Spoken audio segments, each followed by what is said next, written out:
প্রিয় মাধ্যমিকের ছাত্রছাত্রীরা এডুকেয়ার স্টাডি সেন্টার চ্যানেলে তোমাদের স্বাগত। আজ আলোচনা করব মাধ্যমিক 2026 টেস্ট পরীক্ষার ভূগোল সাবজেক্টের একটি অতীব গুরুত্বপূর্ণ কোশ্চেন পেপার নিয়ে। তোমাদের জন্য সবথেকে বাছাই করা অর্থাৎ গুরুত্বপূর্ণ প্রশ্ন দিয়েই এই কোশ্চেন পেপারটি তৈরি করেছি। তাই কোশ্চেন পেপারটি খুব ভালোভাবে প্র্যাকটিস করো, কেননা এই কোশ্চেন পেপার থেকে বেশিরভাগ প্রশ্নই তোমরা কমন পাবে। তাই কথা না বাড়িয়ে শুরু করছি আজকের আলোচনা। মাধ্যমিক টেস্ট পরীক্ষার প্রশ্ন 2026, বিষয় ভূগোল, পূর্ণমান 90, সময় 3 ঘন্টা 15 মিনিট। বিভাগ ক, দাগ নম্বর 1 অর্থাৎ একের দাগে তোমাদের 14টি এমসিকিউ প্রশ্নের উত্তর দিতে হবে। প্রথম প্রশ্ন, যে প্রক্রিয়ায় ভূপৃষ্ঠের উচ্চতা বৃদ্ধি পায় তাকে বলে? উত্তর হবে অপশন ক, আরোহণ প্রক্রিয়া। কোশ্চেন নম্বর 2, পার্বত্য হিমবাহের শীর্ষদেশে হিমবাহ ও পর্বত গাত্রের মধ্যে সংকীর্ণ ও গভীর ফাটলগুলিকে কি বলে? উত্তর হবে অপশন ক, বার্গসুন্ড। কোশ্চেন নম্বর 3, মেরুজ্যোতি বা মেরু প্রভা দেখা যায় বায়ুমণ্ডলের কোন স্তরে? উত্তর অপশন ঘ, আয়নোস্ফিয়ার। কোশ্চেন নম্বর 4, ঋতু পরিবর্তন দেখা যায় না কোন জলবায়ুতে? উত্তর অপশন খ, নিরক্ষীয় জলবায়ুতে। কোশ্চেন নম্বর 5, ভূপৃষ্ঠের কোনো একটি স্থানের জোয়ারের সঙ্গে ভাটার সময়ের পার্থক্য কত? উত্তর হবে অপশন খ, 6 ঘন্টা 13 মিনিট। কোশ্চেন নম্বর 6, কৃষ্ণ ও শুক্ল পক্ষের অষ্টমী তিথিতে হয়? অপশন ক, মরা কোটাল, অপশন খ, ভরা কোটাল, অপশন গ, অ্যাপোজি এবং অপশন ঘ, পেরেজি। 6 নম্বর প্রশ্নের উত্তরটি তোমরা আমাকে কমেন্ট করে জানাবে। আর হ্যাঁ, চ্যানেলে নতুন হয়ে থাকলে চ্যানেলটিকে সাবস্ক্রাইব করে দেবে এবং ভিডিওটি তোমার বন্ধুদের মধ্যে শেয়ার করে দেবে। কোশ্চেন নম্বর 7, একটি চিকিৎসা সংক্রান্ত বর্জ্য হলো? উত্তর হবে অপশন গ, ইনজেকশনের সিরিঞ্জ। কোশ্চেন নম্বর 8, ভারতের উত্তরের পার্বত্য অঞ্চলে অবস্থিত একটি লবণাক্ত হ্রদের নাম হলো? উত্তর হবে প্যাংগং হ্রদ, অর্থাৎ অপশন ঘ is the correct answer. Question number 9, Nagarjuna Sagar পরিকল্পনা যে নদীর উপর গড়ে উঠেছে তা হলো? উত্তর অপশন ঘ, কৃষ্ণা নদী।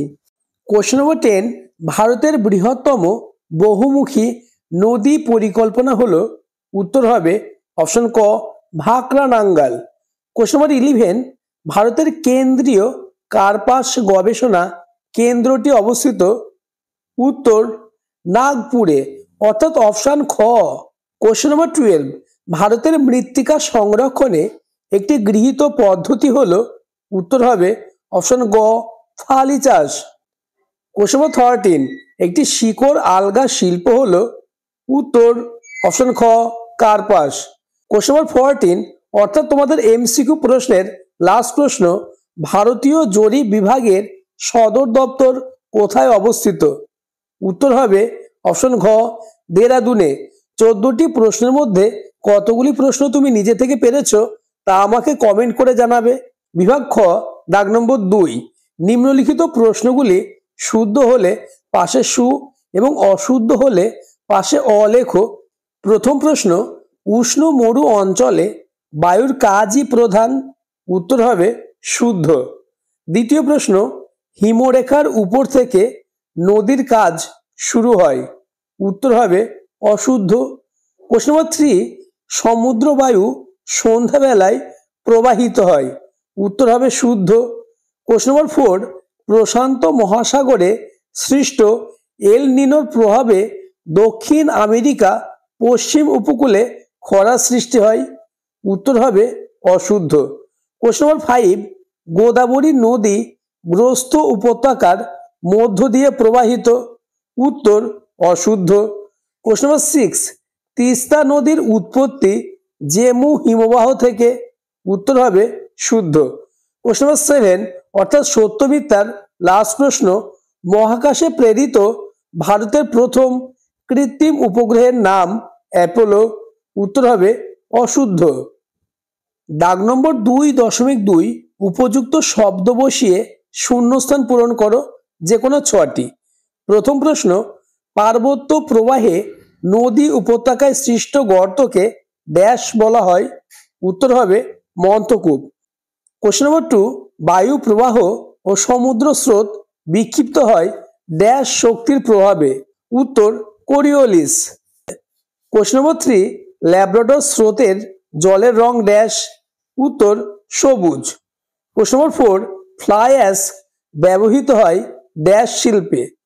উত্তর cement. Question number 5, dash Meghalaya মালভূমির সর্বোচ্চ অংশ। উত্তর Shillong. Question number 6, naphtha dash শিল্পের প্রধান কাঁচামাল। উত্তর পেট্রোকেমিক্যাল। কোশ্চেন নম্বর 7, ড্যাশকে ভারতের সিলিকন ভ্যালি বলা হয়। উত্তর হবে বেঙ্গালুরুকে। দাগ নম্বর 2.3, একটি বা দুটি শব্দে উত্তর দাও, যে কোনো 6টি। অর্থাৎ তোমাদের দাগ নম্বর 2.3-এ 6টি এসএকিউ প্রশ্নের উত্তর দিতে হবে।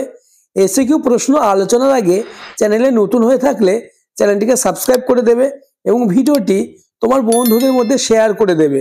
প্রথম প্রশ্ন, বায়ু প্রবাহের আড়াআড়ি অবস্থিত অর্ধচন্দ্রাকার বালিয়াড়িগুলিকে কি বলে? উত্তর হবে বারখান। প্রশ্ন নম্বর 2, ওজোন গ্যাসের ঘনত্ব কোন এককে মাপা হয়? উত্তর ডবসন ইউনিট এককে। কোশ্চেন নম্বর 3, ওজোন স্তরের বিনাশের জন্য দায়ী কোন গ্যাস? উত্তর হবে সিএফসি অর্থাৎ ক্লোরোফ্লুরোকার্বন। কোশ্চেন নম্বর 4, কোন সড়ক পথের মাধ্যমে দিল্লি, মুম্বাই, চেন্নাই ও কলকাতা যুক্ত হয়েছে? উত্তর সোনালী চতুর্ভুজ। কোশ্চেন নম্বর 5, ভারতের সর্বাধিক জনবহুল রাজ্যের নাম কি? উত্তর হবে উত্তরপ্রদেশ। কোশ্চেন নম্বর 6, শ্বাসমূল কোন জাতীয় উদ্ভিদের একটি বৈশিষ্ট্য? উত্তর হবে লবণাম্বু বা ম্যানগ্রোভ উদ্ভিদের। কোশ্চেন নম্বর 7, ভারতের কোন রাজ্য বৃষ্টির জল সংরক্ষণে সর্বাধিক অগ্রণী? উত্তর তামিলনাড়ু। কোশ্চেন নম্বর 8, ভূবৈচিত্র্য সূচক মানচিত্রে যে কাল্পনিক রেখার সাহায্যে ভূমির উচ্চতা দেখানো হয় তার নাম লেখো। উত্তর হবে সমোন্নতি রেখা। দাগ নম্বর 2.4, বাম দিকের সঙ্গে ডান দিকের গুলি মিলিয়ে লেখো, অর্থাৎ তোমাদের স্তম্ভ মেলাতে হবে। স্তম্ভটি তোমরা দেখে নাও। উত্তর 1-2, অর্থাৎ সেন্সর। 2 সংবেদন, 2 হবে 4, অর্থাৎ সিরোজেম রাজস্থান। 3 হবে 1, অর্থাৎ রেল ইঞ্জিন বারাণসী। এবং 4 হবে 3। বিভাগ গ, দাগ নম্বর 3, নিচের প্রশ্নগুলির সংক্ষিপ্ত উত্তর দাও, বিকল্প প্রশ্নগুলি লক্ষণীয়।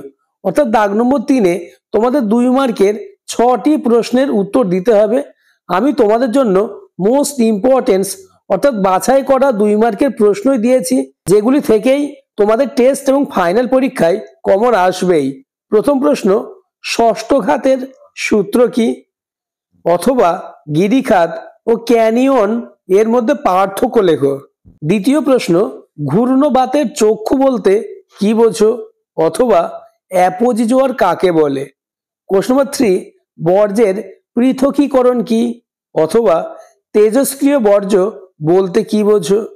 কোশ্চেন নম্বর 4, কয়াল বলতে কি বোঝো? অথবা সামাজিক বনসৃজন কাকে বলে? কোশ্চেন নম্বর 5, জাইদ ফসল কাকে বলে? অথবা শিকড় আলগা শিল্প বলতে কি বোঝো? কোশ্চেন নম্বর 6, ভূবৈচিত্র্য সূচক মানচিত্রের সংজ্ঞা দাও, অথবা দূর সংবেদনের সংজ্ঞা দাও। বিভাগ ঘ, দাগ নম্বর 4, অর্থাৎ দাগ নম্বর 4-এ তোমাদের 3 মার্কের 4টে প্রশ্নের উত্তর করতে হবে। প্রথম প্রশ্ন, মরু সম্প্রসারণের 3টি কারণ সংক্ষিপ্ত আলোচনা করো। অথবা ঘূর্ণবাত ও প্রতীব্র ঘূর্ণবাতের মধ্যে পার্থক্য লেখো। দ্বিতীয় প্রশ্ন, বর্জ্য ব্যবস্থাপনায় 4R বলতে কি বোঝো? অথবা বর্জ্য ব্যবস্থাপনায় শিক্ষার্থীদের যে কোনো তিনটি ভূমিকা সংক্ষেপে আলোচনা করো। তৃতীয় কোশ্চেন, ভারতে ক্রান্তীয় চিরহরিৎ ও ক্রান্তীয় পর্ণমোচী উদ্ভিদের বৈশিষ্ট্যের তিনটি পার্থক্য উল্লেখ করো। অথবা ভারতীয় কৃষির মুখ্য তিনটি সমস্যা আলোচনা করো। কোশ্চেন নম্বর 4, ভূ বৈচিত্র্য সূচক মানচিত্র ও উপগ্রহ চিত্রের পার্থক্য কি কি? অথবা দূর সংবেদন ব্যবস্থার সুবিধা ও অসুবিধাগুলি উল্লেখ করো। দাগ নম্বর 5, অর্থাৎ তোমাদের 5 মার্কের প্রাকৃতিক ভূগোল থেকে 2টি এবং আঞ্চলিক ভূগোল থেকে 2টি প্রশ্নের উত্তর করতে হবে। আমি তোমাদের জন্য মোস্ট ইম্পর্টেন্স অর্থাৎ বাছাই করা 5 মার্কের প্রশ্ন দিয়েছি, যেগুলি থেকেই তোমাদের টেস্ট এবং ফাইনাল পরীক্ষায় কমন আসবেই। প্রথম প্রশ্ন, নদীর ক্ষয়কার্যের ফলে সৃষ্ট 3টি প্রধান ভূমিরূপ চিত্র সহ বর্ণনা করো। এই প্রশ্নটি ওয়েস্ট বেঙ্গলের 90% স্কুলে আসার সম্ভাবনা এবং তোমাদের ফাইনাল পরীক্ষায় আসার সম্ভাবনা কার্যত নিশ্চিত। কোশ্চেন নম্বর 2, পৃথিবীর নিয়ত বায়ু প্রবাহগুলির উৎপত্তি ও গতিপথ চিত্র সহ ব্যাখ্যা করো। কোশ্চেন নম্বর 3, পৃথিবীর বায়ুমণ্ডলের উষ্ণতার তারতম্যের প্রধান কারণগুলি আলোচনা করো। তৃতীয় প্রশ্নটিও খুবই গুরুত্বপূর্ণ, তোমাদের টেস্ট এবং ফাইনাল পরীক্ষায় এই প্রশ্নটি আসার সম্ভাবনা কার্যত নিশ্চিত। কোশ্চেন নম্বর 4, বিশ্বব্যাপী সমুদ্র স্রোতের প্রভাবগুলি আলোচনা করো। তোমাদের ফাইনাল এবং টেস্ট পরীক্ষায় এই প্রশ্নটি 100% আসবেই। দাগ নম্বর 5-এর 2, অর্থাৎ তোমাদের আঞ্চলিক ভূগোল বা ভারতবর্ষ থেকে 4টে 5 মার্কের প্রশ্ন থাকবে, 2টি প্রশ্নের উত্তর করতে হবে। প্রথম প্রশ্ন, পূর্ব ও মধ্য ভারতের লৌহ ইস্পাত শিল্প গড়ে ওঠার কারণগুলি আলোচনা করো। এই প্রশ্নটি আঞ্চলিক ভূগোল বা ভারতবর্ষ থেকে আসার সম্ভাবনা কার্যত নিশ্চিত। দ্বিতীয় প্রশ্ন, ভারতে অসম জনবন্টনের কারণগুলি আলোচনা করো। কোশ্চেন নম্বর 3, চা চাষের অনুকূল ভৌগোলিক পরিবেশ সম্পর্কে আলোচনা করো। তোমরা জানো কৃষি থেকে যে কোনো একটি শস্যের অনুকূল ভৌগোলিক পরিবেশ আসে, তবে এবছর অর্থাৎ 2026 সালে চা চাষের অনুকূল ভৌগোলিক পরিবেশ সম্পর্কে আসার সম্ভাবনা প্রবল। কোশ্চেন নম্বর 4, অর্থাৎ আজকের আলোচনার লাস্ট প্রশ্ন, ভারতের ক্রান্তীয় চিরহরিৎ অরণ্য এবং ক্রান্তীয় মরু উদ্ভিদের উপর জলবায়ুর প্রভাব আলোচনা করো। আজকের ভিডিও এই পর্যন্ত। পরবর্তীতে কোন সাবজেক্টের সাজেশন বা কোশ্চেন পেপার নিয়ে আলোচনা করলে তোমাদের সুবিধা হবে তা আমাকে কমেন্ট করে জানাবে এবং চ্যানেলটিকে সাবস্ক্রাইব করে দেবে। তাছাড়া ভিডিওটি তোমার বন্ধুদের মধ্যে শেয়ার করে দেবে।